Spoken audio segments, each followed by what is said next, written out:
All right, we are live on the Facebook. Ladies and gentlemen, welcome to another edition of Jonesy and Brown. We are your bulls. That is Mike Jones. My name is Brown. We talk sports. We'll talk about whatever we want. We'll Exactly. talk about whatever we want. We will debate whatever we want because in the end, I'm always right. He's always wrong. That's pretty much how it is. I say that because I am afraid that Your there might. Super Bowl pick was wrong. Yeah, my Super Bowl pick was all wrong. My Super Bowl pick was all wrong. Shout out to our guests from the last show. Shout out to Mike Patton. Shout out to Ashley Baker. Shout out to Kelsey Nelson. Who all correctly Who picked the all Super Bowl correctly. winner. Yeah. Me, I was the dummy who decided. Yeah, someone had to be different. Somebody had to go against the grain. Somebody had to be the one to say, "Hey, no, it can't be unanimous." When obviously it should have been unanimous. Mm-hmm. Like, I just felt like going into that game with the deficiencies Kansas City was going to have on the offensive yeah, line, combined with Tampa Bay's strengths on mm-hmm. defense, it was going to favor Tampa Bay to just too much. Now, I didn't see Kansas City going the entire game without getting in the end zone. I didn't know. Don't. Yeah, I think I picked a score of 31-27 mm-hmm. because I did see Tampa Bay being able to put up about 31, and I didn't see Kansas City's offense being as explosive as normal with the offensive line being banged up the way it was. But Yeah. Tampa Bay. 9 points, I won't say. You'll never hear me claim I saw that coming. Yeah, Tampa Bay's defense pretty much exploited the exact the most deficient part of the Kansas City offense. Mm-hmm. Kansas City went into that game with two third string tackles. And that Tampa Bay defense pretty much had Patrick Mahomes running for his life that entire game. Mm-hmm. So to me, I I was not surprised that Tampa Bay's defense was the difference. Like I thought that if Tampa Bay was going to win that game, even though I picked them to lose, if they were to win that game, I thought it was going to be on the heels of that defense. That does not Mm-hmm. surprise me. How well they, It was how well they did yeah, that defense. yeah, that Well, you defense expected them to dominated. play well, Mm-hmm. but yeah, they completely shut down that explosive Kansas City attack. I thought that if Tampa Bay was going to win, it was going to be a little bit more like that last Denver Broncos Super Bowl win. Mm-hmm. Or yes, you have the great Peyton Manning, but you know it was more the story was more the defense. Absolutely. Like you remember you remember that last Denver Broncos Super Bowl win with Peyton, Mm-hmm. Now, where Peyton got all I the won't go love. that far because Tampa Bay did put up 31 points, and Tom Brady did have a lot to Yeah, do with it. no. What I'm saying is, I thought that if Tampa Bay was going to win, I expected and thought that this could be a game where Tom Brady looked a little bit more human. Mm-hmm. But Tom Brady proved that he still got it. He's still that guy. What Tom Brady proved to me is Mm-hmm. that the most important asset a quarterback has is his brain. Over all the other things of the cannon arm and Mm-hmm. quick feet and being able to roll out and do all the other stuff, the most important asset a Mm-hmm. quarterback has is his brain. That's what Tom Brady proved to me. Uh, But see, so here's the thing, JB, though. okay. Over the last couple weeks, I know everybody's had a whole lot of time to digest what happened in the big game. So I don't really want to dwell on that too much. You don't want to dwell But on the game itself. Yeah, well, it's been no, a I couple don't of want weeks to now. dwell. I don't exactly. I don't want to dwell on the game too much. It's been a couple weeks now. Everybody's Okay, had a chance to chew on it. fair enough. But what the game did do was that it gave Tom Brady his record 7th Super Bowl win, more than any other franchise has in its entire history. Tom Brady has more rings than any franchise has. And, of course, that opened up the floodgates for that GOAT conversation. Oh, boy. Okay. Now, I wish I had my glasses, but I'm going to read here. From the Facebook page of Jonathan Brown. Yes. Let's see. I'm glad I'm back on social media now, so I have this type of stuff to go to. Serena Williams won 23 Grand Slam titles, including one while pregnant. She's somewhere in Australia laughing at this greatest of all athlete of all time debate. Still is. So I can safely assume then that you're taking the position Serena's the GOAT. She's the greatest athlete of all time. You know what? Okay. I'm asking. Well, I don't want to misrepresent your position, so I'm bringing it to my position. Honestly, and my position on GOAT conversations, especially when it comes to GOAT conversations with you in particular. I think there's something that you point out to me when it comes to certain debates is that there are topics that require a level of nuance. It requires a level of context. And I agree. I think with GOAT conversations, people fly into them without nuance, without context. I mean, that is true. But I think that's to be expected because when you throw out the term GOAT, greatest of all time, what you're doing is you're excluding all the qualifiers and getting straight to the heart of it and saying that's the greatest. Yes. But I think honestly, it's an all-encompassing statement of all the people of all the times. Of all the time, yes. But I think honestly, with GOAT conversations, if there was ever something that might have too much nuance, too much context, it would be a GOAT conversation. So for me, it's like me being a habitual line stepper, a habitual pot stirrer. To me, it's like, okay, when people get into the Jordan, LeBron, Kobe, who's the GOAT conversation, like to me at this point now, I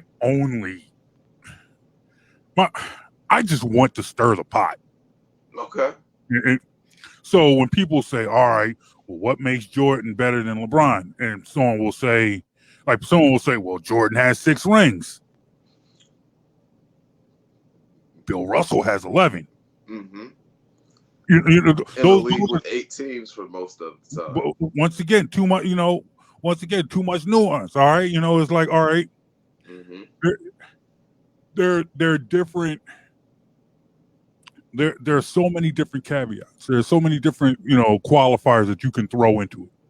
You say Tom Brady is the GOAT because he won 7 championships. Serena Williams won 23. How many opportunities does she have in a year? Let's put context in there. Okay. She's got 4 opportunities a year. So 23 divided by 4 is what? 3 is 6 point something. Okay. Just it's actually 5 point something, just under 6. And what does she have to go through? So what does she have to go through? That's the equivalent of 6 years of dominance Serena has. 6 years. That's I what don't know. the equivalent is. You get 4 opportunities at majors in a year. You get 4 opportunities, but that's like you go through 4. She's won 1 major short of 6 full seasons worth of majors. Say that last part again. I didn't hear what you said. I said she is 1 short of having won 6 full seasons worth of majors in volume. That's the total she has. 20. You said because 23. Mm-hmm. If she won all the majors for 6 years, that's 24. Mm-hmm. So how are we looking at this when you say she has 23? And I'm gonna deconstruct this argument one at a time. So okay. This is first. No, I mean, you could try to deconstruct all you want, but in the end, I mean, it's like, can you really deconstruct it? Because I mean, you have your opinion, and what you're saying is your opinion. I'm just getting started. I could absolutely deconstruct it, but we're just you can actually, so in your mind, because 24 that equals 6 years of dominance. Mm-hmm. Winning every major. So if you won every major, that's 6 years of dominance. All right. So make your case to who? I'm not done yet. I'm not done yet. Oh, okay. All right. So now, here's really my most basic argument. Now, if you call Serena the GOAT, as you say, that she's the greatest of all time. Okay. Is she? But I have to ask you, is she even the greatest tennis player you've seen in the last? Let's limit it to the last 20 years. Okay. Is she the greatest tennis player you've seen in the last 20 years? Last 20 years? Yeah, mm-hmm. Yeah. So you throw her in a tournament with Jokic and Federer at their prime. She's coming out on top. Oh, you're talking. Okay, all right. Oh, this is the conversation we're having. Okay. All right. Conversation is GOAT. Okay, conversation is GOAT. So you're saying, and your statement injected her into a conversation with the men. Mm-hmm. So let's have this conversation with the men. Okay. Was she the greatest tennis player you've seen? You think she beats Jokic and Federer at their prime in the tournament? You think she even catches up with one of their serves? I think she. I think okay. Yeah. All right. Yeah. Let's for conversation's sake. Let's say yeah. Okay. Okay. Well, maybe catching up with one of their serves is extreme. She is. I'm not going to disrespect her. She is great. But okay. Do you think she actually wins head to head against them in their prime? Head to head in their prime. Serena versus. So they're playing sets of 7 instead of 5 sets. Okay. 5.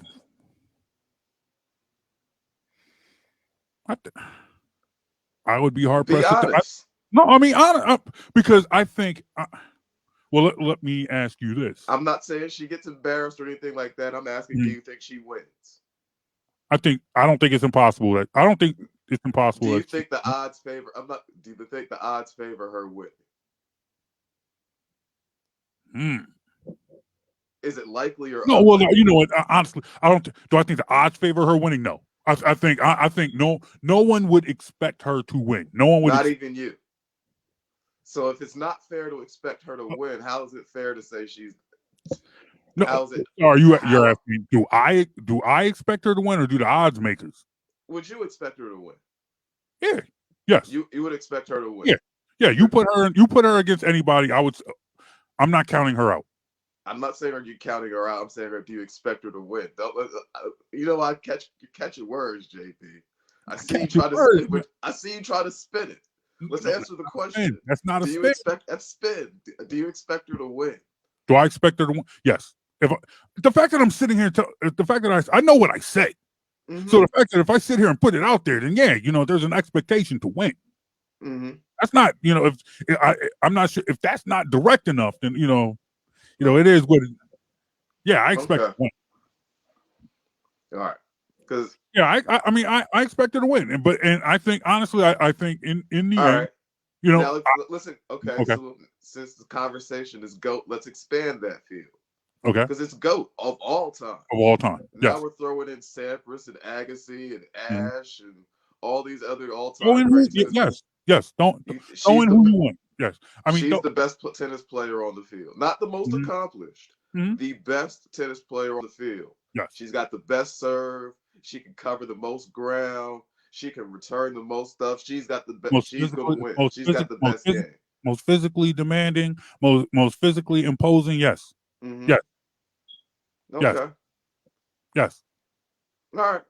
So let me flip it then. Okay, if Serena ain't the GOAT, who is? Oh, see. Well, that's that's the crux of our argument. It's hard for me to call you anyone the GOAT if I don't even have you as the best player, period, in your own sport. Okay. So in So your opinion, you know who I'm calling the GOAT. You know in who I'm tennis, calling the GOAT, which is why I don't even feel like we need in tennis or in sports? in You're talking. sports. Okay. Who are you calling the GOAT? You know who I'm calling the GOAT. We don't even have to talk. That's why I didn't want to spend a lot of time even going on that part of the argument. You already know the answer to that. Mm. You know, So we'll have. because and just for conversation's sake, because I personally know where you stand on this, but what you are saying is the person that you know who is the GOAT, and at this point, golly, you got it. I'm speaking to the audience right now. You know who he's talking about. Mm-hmm. Yeah, everybody knows. And for those watching, for those watching on Facebook Live, you know, don't talk about my shoe size, but you know who he's talking about. Yeah, I do got the red grip though. I love these. These will not come out these will not come out the house in the wintertime until Those shouldn't be outdoors no, until May. no. Yeah, these ain't coming back out until I need every last drop of snow off the ground. These are staying right here. Mm-hmm. But nonetheless, you believe though that player, the player who has the greatest sneaker of all time, could win at the same clip that he won at in any generation. I think most generations he'd win at a higher clip. Okay, so he's winning at least 6 rings. He would win at least 6 championships in the age of Bill Russell's Celtics. He wins all if he plays his whole career in that era. He wins all the chips. He wins all the chips. He wins all the chips. Okay. However long he plays, he wins the chips. So the height of the Showtime Lakers. We're talking early 80s. Mike, we're talking Magic, Kareem, Worthy. Mm-hmm. Those Lakers. He's beating those. He's beating them.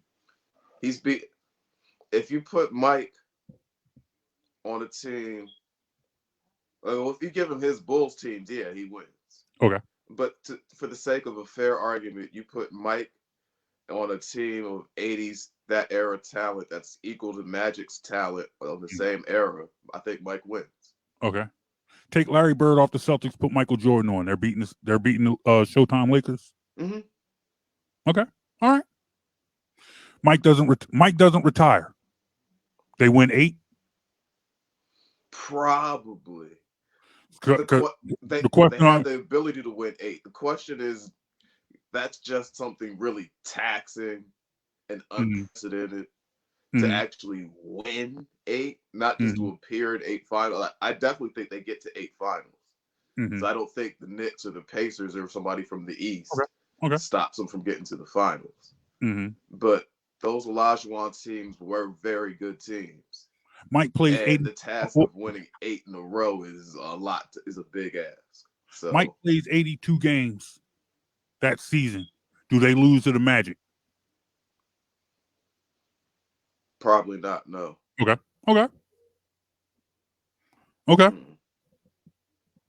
Mike's Bulls better than Kobe and Shaq's Lakers? Yeah. Mike's Bulls better than Golden State Warriors? What Warriors team? The 73 win team that didn't win a championship? You can't count them. No. We're talking championships.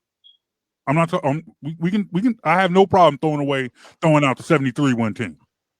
I think honestly, same way you would throw out the 73 win. Like when you talk about goats, when you have goat conversations, Mm-hmm. at some point in time, I don't think Steph Curry as a player might be will ever be thrown in to a GOAT conversation, but it's still early. On the However, offensive end of the court, you could compare Steph's impact with the best of them. but to that point, that's the caveat. When the But I off, had to put that yeah, qualifier in yeah. there No, because what I'll I'm be the first one to tell you both ends of the court matter. yes, And but you have that's the point. But that's the point that I tried to make earlier. That there's like there's so many different caveats. There's so many different qualifiers that you can throw out. So that's why I just like to stir the pot. mm-hmm. But nonetheless, I don't think if you're having a conversation about teams, like greatest teams of all time, you're talking about the Warriors. Nobody talks about that 73 win team because they didn't win. Same way if you talk They about blew a 3-1 lead in the finals. yes, yes. And the same way, like if you talk about Tom Brady and Tom Brady's Patriots, Mm-hmm. if you talk about Tom Brady and Tom Brady's Patriots, The one team that's not talked about is that it's 19 just, and 0 team, yeah, or 18 and exactly. 0, Yes, 18 and 1. 18 and Excuse 1. me. Yes. No one talks about that. It's like you don't need that. Mm-hmm. That's not needed. No one talks about that team because they didn't win. Because not only did they not win, they won with a team. That Giants team wasn't that good. But they just had their number. They were hot. They And got hot at the right time, but the it's not like formula for beating Tom Brady has always been able to get pressure on him with 4. If you blitz him, he'll pick you apart every time. He sees it coming. He's too smart. He's too good for that. But mm-hmm. if you can beat his offensive line with your front 4, especially with pressure up the middle, Mm-hmm. because he likes to step up in the pocket rather than try to roll out to the edges. Yep. And you can make Tom Brady uncomfortable, and you can beat him that way. Mm-hmm. Agreed.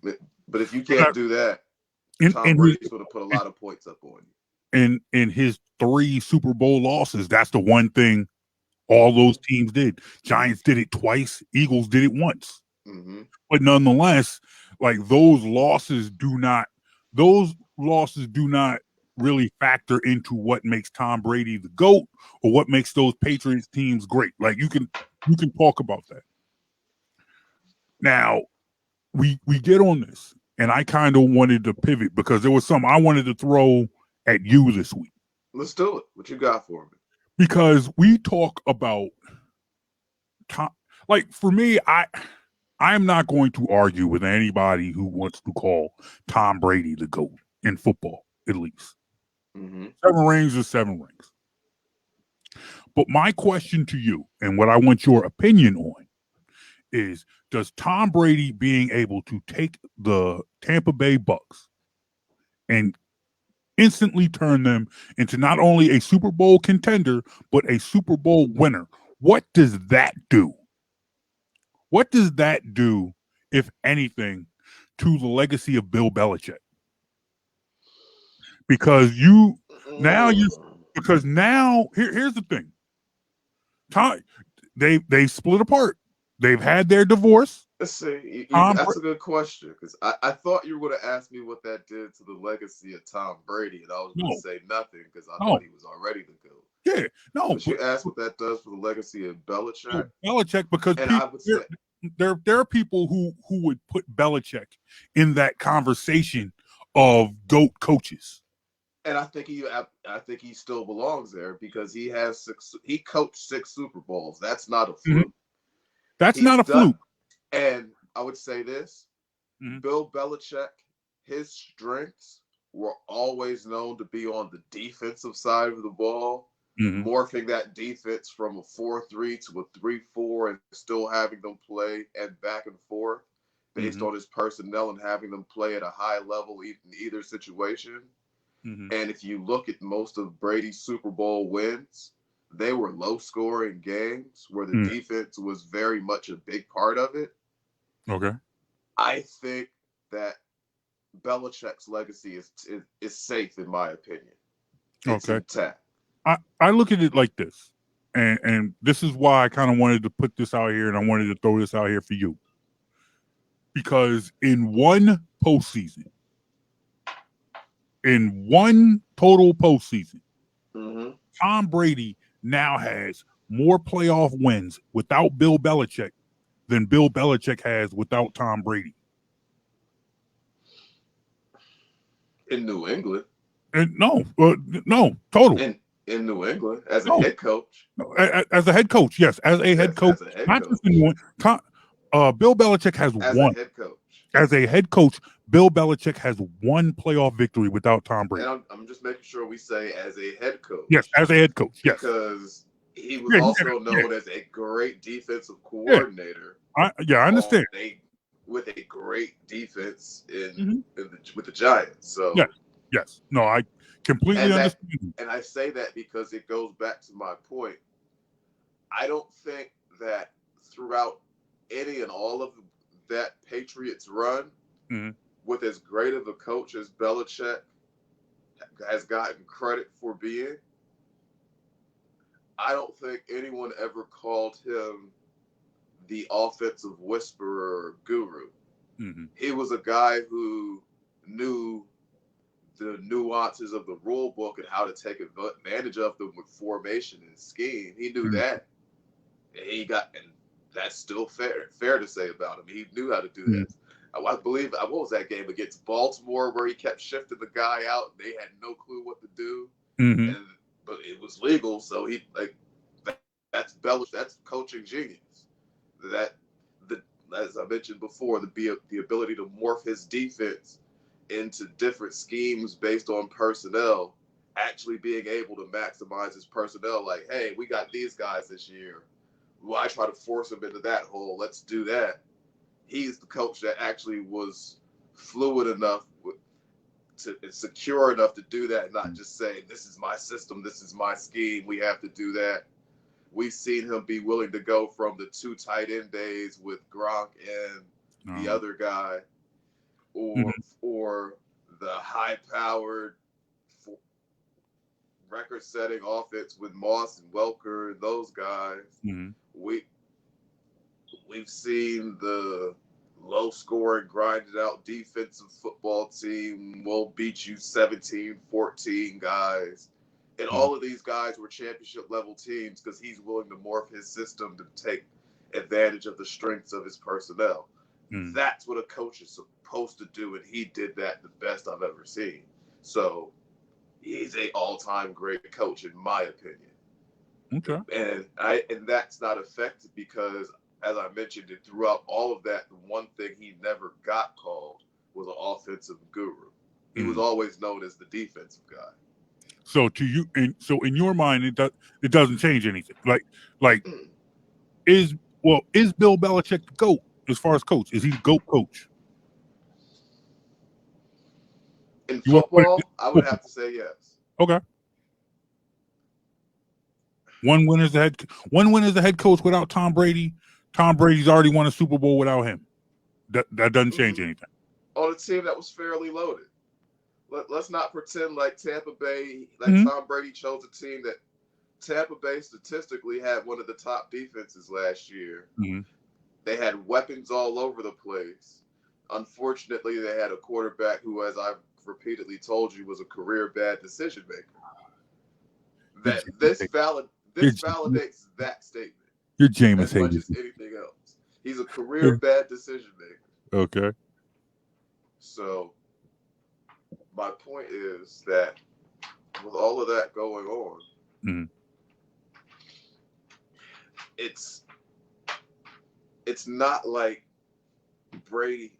It's not like Brady just went to a terrible Tampa Bay team and said, "I'm putting you guys on my back. I'm throwing for 65 touchdowns and 1 pick, and we're gonna go 16-0 because I'm that great." He had a great year and he did his job, but he had a very good, very talented team around him. Okay. and that All was right. and that was by design. Which is why Okay. one of the things I do always give Brady credit for is being willing to take less money to facilitate the building of a good team. Well, I mean, that's Now, well. hold I that think thought for a second, JB. mhm. I'm looking at the clock. Just we're at the top, bottom of the half hour, Bottom bottom of of the the half hour. hour. Okay. So Hey, well. How about this? Let's shift gears for a second. In fact, okay, for more than a second, because as you know where we coming from. You know where we live. You know where we reside. Our team of choice made a huge move this week. We made a huge move in that we traded our franchise quarterback, a quarterback that we did an entire show where we expressed our frustrations. yes, we did an entire show talking about that. Yes. Well, he's gone. Mm-hmm. My question to you: are you happy about it? No, Why are you not happy? I'm not happy about any of it. Are you happy that it had to come to an I'm happy end? that I'm happy that the drama with that particular situation is over. Mm-hmm. I'm happy that there's some sort of resolution at least at this point. Mm-hmm. But I'm not happy about anything that happened because, like it or not, Wentz is a very talented quarterback. Mm-hmm. You can't say that he's not when we've seen him play at the level that he's played in the past. Wentz was a guy you invested a lot into, both with draft picks moving up twice in that year to get from 13 to 2 to draft him, and then with all of the money you guaranteed him, so that now moving him away, you have about approximately $34 million cap hit you have to eat this year, which you're not getting any value on the field for. So you're $34 million worse as a team this season. I can't be happy about any of this. You can't be happy. I think I am And most probably of it was unavoidable. Most of it was avoidable. most of it Most was of it's due to mismanagement. mismanagement, and I feel like what's frustrating is And the the guy in mismanager. charge is still here. Yeah, the mismanager is still here. Mm-hmm. We've talked about this all season. All season, we talked about the fact that this this season was all about organizational failure. You watched a team fail in almost every aspect of the game. You saw it fail in how it was built. You saw it fail in how the players played on the field. You saw it fail in how the players were coached. Now in the offseason, coach is gone, quarterback is gone. Uh as of Friday, the latest news is Deshaun Jackson's gone. Mm-hmm. Not really a factor, really hasn't been Deshaun, a factor. it looks like Deshaun Jackson, Alshon Jeffrey, and Malik Jackson are all gone. All going to be gone. Mm-hmm. So And I going heard a to be report changes. as well that if Ertz isn't traded, he's expected to ask for his release soon as well.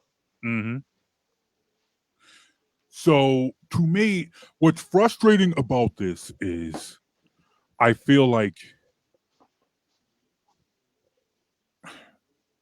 Howie Roseman frustrates me. I don't know any other way to put it.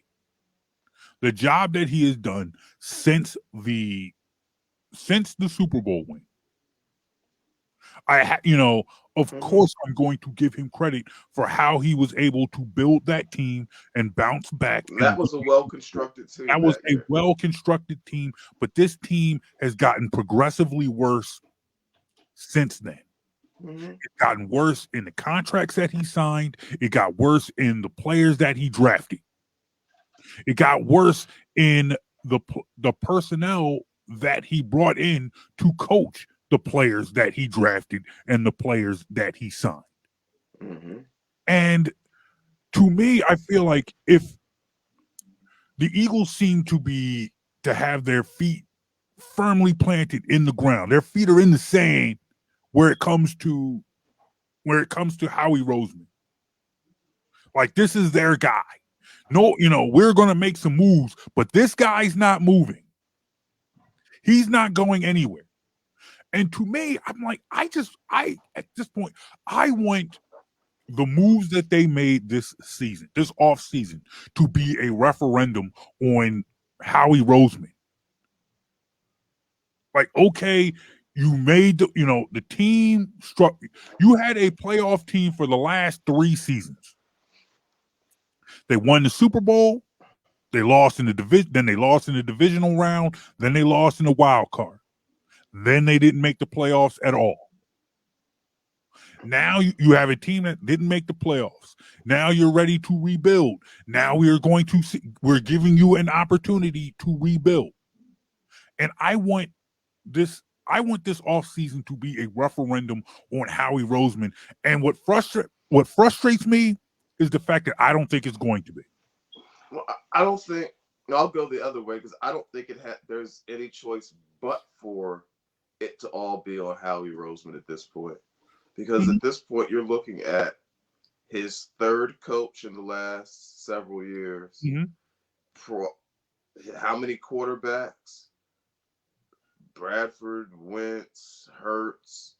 We're hearing talk that they're going to be looking maybe into a veteran quarterback or drafting one this year. So you can't keep going through that many changes and you be the one constant without it eventually coming to the, if you're the only constant and you're responsible for all the other things that we've tried to change going on, the problem is you. And I think that's what frustrates me. It's like a process of elimination, and we're at a point where there's nothing, no element left to eliminate but Howie Roseman at this point. But that's what frustrates me, because you're absolutely right, and I don't believe that that's going to change. What I'm saying is I hear you in your desire to go the other way. Mm-hmm. And I'm saying, so I should say we're at a point where unless Mr. Laurie is loyal to a point of foolishness. Yes. Unless he's loyal to that point. Yes. Where he's willing to ignore all logic and objectivity and just be blindly loyal. Yes. Then we're at a point where he has to accept that the general manager who's overseeing all the other elements that repeatedly have to be changed. I feel like look at what has been happening. I think that's exactly when you look at the steps that this team took to acquire Carson Wentz, to then back Carson Wentz financially, to say, hey, we're making the moves because we believe that this is our franchise quarterback. This is the guy. And they gave him the extension 2 years before they had to. Yes. I'm saying that as well. Yes. After the injury, he comes back. They haven't really got the chance to see if he's going to be fully back to who they think he can be. They give him the extension anyway. Yes, exactly.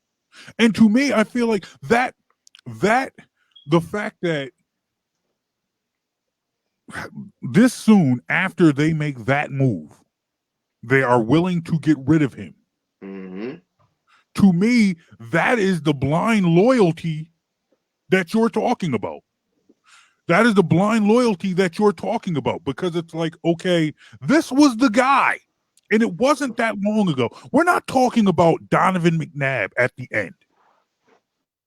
We're not talking about a 30-plus-year-old Donovan McNabb when it was time to move on from him. When it's like, okay, we've gotten as far as we can go with Donovan. It's time. His extension is just about to kick in. He just played his 5th year of his rookie contract. 4 years plus the 5th year extension, the 5th year option. That's what he just completed. So he got paid at the end of his 3rd year, going into his 4th year. So 2 years ago. Because, yeah, they paid him 2 years early. Yes. In those 2 years where they could have been in wait and see mode, had control of him, wouldn't have been even a franchise situation if they had waited post injury to see if he returned to form. This would have been a much easier situation to walk away from, but they didn't even do that. I feel like.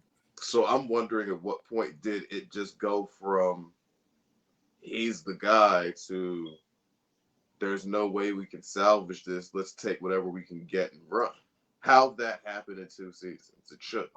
How that happened in 2 seasons and the person that oversaw that still has a job. To me, that's the blind loyalty that I'm talking about. Where it's like, okay, this has gotten as bad as you can get for a team that won a Super Bowl 3 seasons ago. And it's not like, and the difference is, it's not like this was just such a veteran heavy team at the end of its run, getting that one last shot of glory. Like, yes, there were a lot of veterans on that team 3 years ago. Mm-hmm. But, Ertz was entering his prime, or Ertz was either entering his prime or prime. was 3 years ago he was 27 years old. He's 30 now. Is he 30 now? Mm-hmm. Okay, Ertz is in his prime. In his prime. Ertz is in his prime. Selleck was at the end. Mm-hmm. Let's see. You had Trey Burton 3 years ago. Yeah, Trey Burton. Forgot. Wow, how can I forget the guy who made the pass at the Philly special? My bad, Trey Burton. It's all right. When they get rid of Wentz, they'll bring. You had Torrey Smith, who was older but still had that last little bit of gas left in the tank. You had veterans, but you still had you had your quarterback. Mm-hmm. You still had Lane Johnson's a little bit younger. Yes, Jason Peters was long in the tooth, but at that point, it was you had a mixture. Brandon Brooks had not repeatedly destroyed his Achilles at that point. But no, you still had Big V to replay in place of Jason Peters. You still, but the point that I am making is Kelsey wasn't quite as long in the tooth. It should not have fallen apart. It should not have fallen this far, this fast. From the point, it does if you just sit pat thinking, okay, I put this roster together that won a Super Bowl in 17. We're good. If you think we've arrived now. If you think that, it'll fall apart real fast. But the guy who thought that still has a job, and he's now run everybody else out. Mm-hmm. Quarterback might not have thought that. Coach might not have thought that. They're both gone. But see, here's the thing. The fact that you just said it, that he has run everybody else out now, is why I say we're finally at a place where you have to look at him. There's nobody else left that you could blame but Howie Roseman. And guess what? We as fans, you and I, Jonesy and Brown, because in the end we won't be in the press box. They ain't giving us passes. You never know. They might. They ain't giving us passes. Let me tell you something. We'll have no stories done, no podcast recorded, no interviews done, but every last stitch of food that's in that press box will be gone. Every last stitch of food will be gone. All the drinks will be gone. All that whole don't cheer in the press box thing. Yeah, the hell with that. So that means I'm leaving Brown home. It'll be Jonesy in the box. It'll be Jonesy. No, we sit up there. People be looking at us. Ruben Frank ice grilling us. Les Bowen want to take a swing at it. Well, take a swing at me because you'll probably want to sit on the other side. Like I don't know him. Sounds about right. Supposed to be my homie though, but it's all right though. We supposed to be fam, but it's all good. But nonetheless, I guess the point is, I hear what you're saying, and I understand what it should be. Like Mm-hmm. this should be Howie on the hot seat, but I don't feel like he is, and that's what frustrates me. I don't feel I I absolutely agree with you that he should be. Yeah, I just feel like it's gone so too far enough to we're at a point Mhm. where there's no choice but for his seat to be hot. It shouldn't be, but I think the fact that we have gotten to this point, like the fact that we have gotten to this point should be proof enough that Howie shouldn't be here. The case as to why they needed to clean house. This was last season was an organizational failure. I don't trust Howie Roseman with the number 6 pick in the draft. I don't. I don't Number trust. 6 is harder to mess up than 16. You're absolutely right. I'm not saying I trust him. He has done nothing to earn anyone's trust in Mhm. anything. Yes. But I just think 6 is harder to mess up than 16. Once again, this is not where we disagree. This is not where we disagree. He shouldn't have. It shouldn't be as hard of a decision. It shouldn't be. This shouldn't be something he screws up.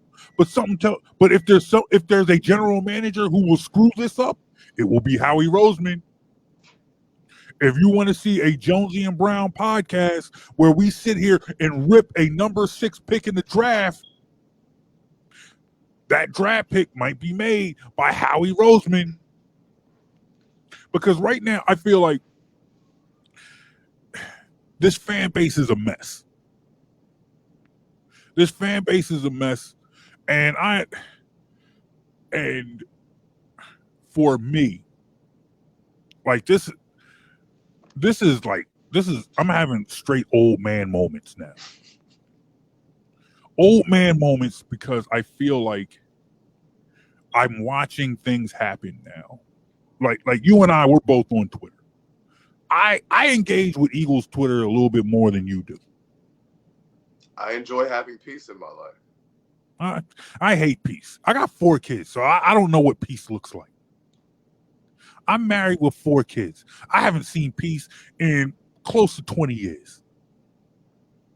As an Eagles fan, I haven't seen peace ever. But the fact of the matter is, it's like I feel like now, I've probably been on Twitter close to 10 years now. And I'm watching people come full circle. People who I've been friends with, people who I've interacted with for a long time, finally see that some of this stuff never changes, especially with this fan base. And it's like, look, it is what it is. This is what we signed up for. You know, it's like I always find it hilarious when a Philly fan tries to tell me that Philly fans aren't fickle. Like they'll get like, oh, you're dissing the fan base. How could you say? Like, bruh, I say it because I'm 44 years old and I've watched it. I say, hey, the most popular player in this city will always be the backup quarterback. That's true. You know, and here's the thing. I mean, unless your quarterback threw 5 touchdowns that day, the backup, he's the hero. The backup will always be, first of all, and there are fans in this city where if your quarterback throws 5 touchdowns, there will be at least 100 Eagles fans will say the backup could have thrown 6. And you can't even argue that. And you can't argue that. And you're seeing it now. Carson Wentz is gone. Carson Wentz is a Colt. Carson Wentz ain't our problem anymore. Guess what? There are already people cheering for whoever they draft to replace Hurts. And you sitting there and you're laughing because not who they draft to replace Wentz, who they draft to replace Hurts. So we've already moved on. We've already moved on to Carson. We've already moved on to who can we get to replace Jalen Hurts. So he doesn't even get a fair shot as the starter. No. And the thing is, it's like, I've been critical of Hurts. We've both been critical of Hurts. Mm-hmm. I say but I also admit that I don't know if we have seen enough of him to say that he can't play. He Nah, can't be a player. it's a solid. I just don't know. Yeah. Yes. Yes. I And haven't seen enough to say, yeah, he is a player. He's a stud. But I haven't seen enough to say he can't play either. It's just like, okay, I've seen some things. He could do some things, but he didn't do some things. seen some things I like. Seen some things I like. He Seen had some some things I real good didn't like. first halves. He had some real bad second halves. Mm-hmm. But Carson had some real bad first halves and some real good second halves. Yeah. So Bottom line is, you look at that Eagles season as a whole. Jalen Hurts in 4 games got you the same results Carson Wentz would have gotten you differently. mm-hmm. Carson Wentz, Jalen Hurts didn't do anything that Carson Wentz couldn't have done, just differently. You look I at agree. the bottom line. I think people were swayed by the fact that they jumped out on the Saints early. They came in, that first start was the Saints. The Saints were one of the hottest teams in the league, and Who had Jalen their quarterback out. had their quarterback out. Okay. But nonetheless, once again, you out here getting hung up on nuance and context and caveats and qualifiers. Stuff called facts. Stuff called facts. No, ain't nobody got time for that. Nonetheless, fans saw that. Fans jumped at the fact that they jumped out to a big lead on the Saints early in the first half. Whoa, we got our guy. I don't need to see anymore. Bye, Carson. It's time. It's time for the hurt. We in the Hurts business now. It's time for It's Jalen time. What did the second half of that game look like? You know damn well what the second half of that game looked like. Just asking. You know darn well. You know exactly, and you know what happened in the weeks following that.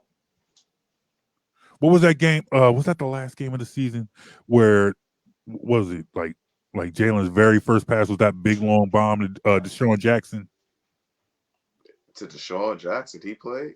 Remember, he had that big. Oh yeah, he did have that one play. He had that one play, and then he sat for the rest of the game. Yeah, I forgot. Yeah, exactly.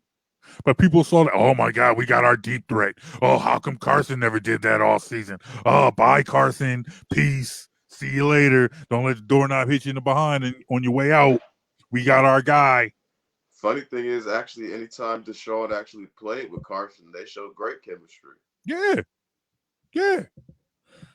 He just never. He played one. He played one full game in his 2 seasons with return to Philly. Yeah. One full game. 2 years, 1 game. That's what we got. All that money. He appeared in 8 games. Played one full. Played 1. But the point that I am making is that we don't know what we have. As much as I hate that cliche, I hate that saying in football. We have no clue. Yeah, but the truth is, we have no clue what we have, and there are already a kid people who was a 2nd-round pick, went to some big-time schools, won some games, but also got benched because he had some flaws. Mm-hmm. So, and there was nothing in what he did as a pro player in the 4 game sample size that we have, that those flaws that got him benched in college have been corrected. The fact of the matter is, we sit here and we say, anybody who actually watched the Philadelphia Eagles play, Carson Wentz was at his best when he was coached. Mm-hmm. When there were people working on his mechanics, when there were people trying to get him to address his flaws. So if you're saying you're bringing in, you have a flawed quarterback, what is it about this coaching staff and the player personnel that this general manager can bring in that says, hey, you know what? Hey, they can address this. What do are you going to put players around him that weapons around him that can protect him?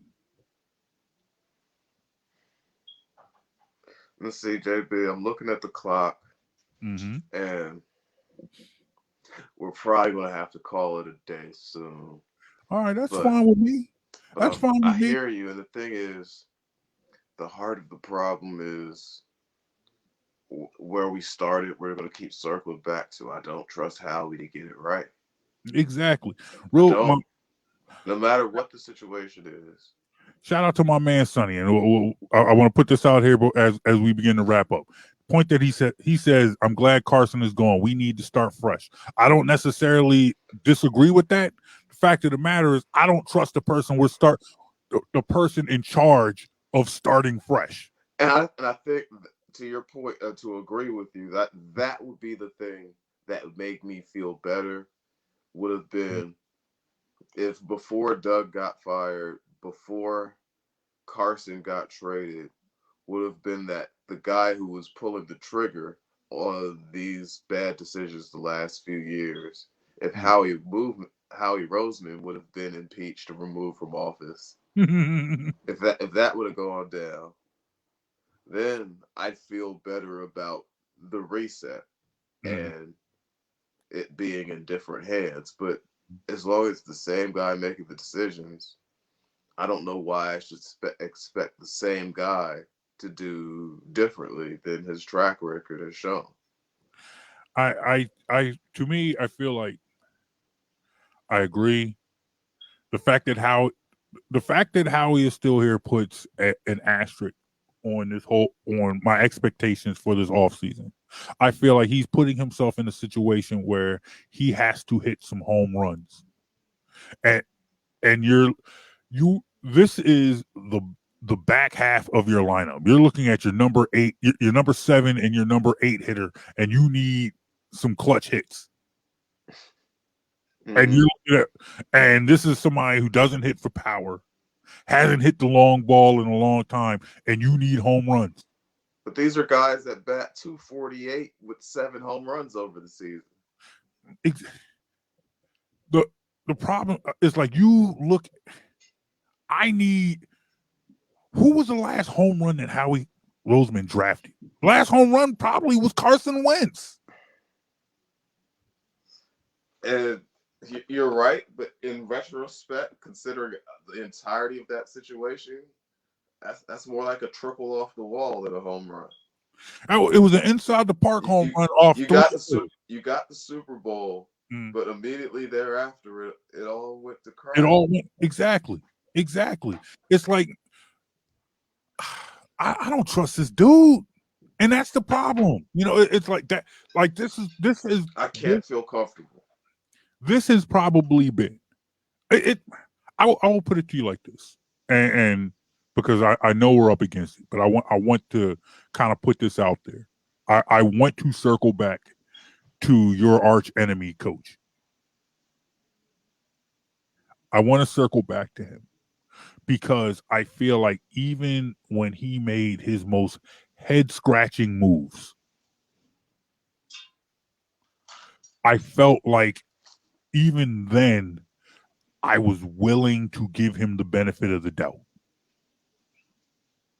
Let's see let's see if trading Shady McCoy was a good idea.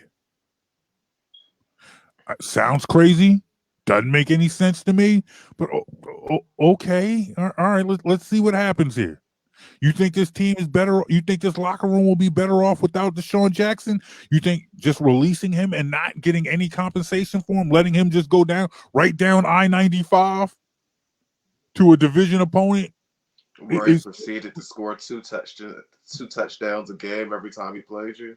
Mm-hmm. Well, look, that once again, I said, let's wait and see. We waited, we saw it was a failure. But what I'm saying is, before we got to those games, I was willing to give that guy, out of respect for you, I'm not going to say his name. I was willing to give that guy the benefit of the doubt. I am saying You now, were. yeah, I wasn't. No, you're right, and just like any other time when we've done a show, I'm willing to admit that I'm wrong.